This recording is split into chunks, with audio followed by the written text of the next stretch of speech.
points round. Good luck. Top 5 answers on the board.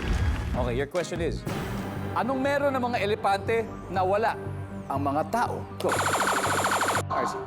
Trunk. Trunk. The trunk. Of course. Andiyan ba? Ang trunk. Top answer. Oh, ano, pass na naman.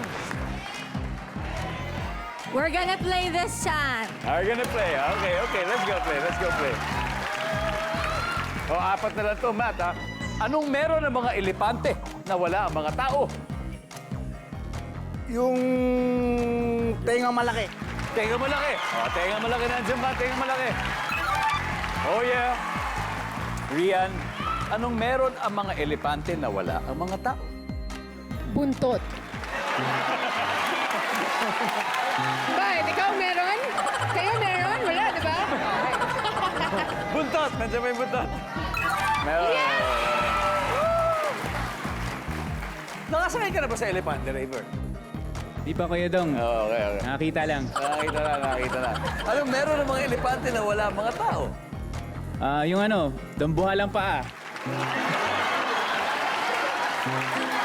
Dambuhalang pa. Na may dambuhalang kuko. Nandiyan ba yun? RC, one to go. Yung ano po, ivory or the horn. Horn. Of course. Tingnan niyo po. Yung ano, yung horn. Yung tusk nila. Ba yung trunk, tapos yung tusk. Yung Gusto ko ngipin. kasi sabihin na walang ganun eh. Pero meron. Hindi, malay mo naman wala sa board eh. Nandyan ba ang tusk?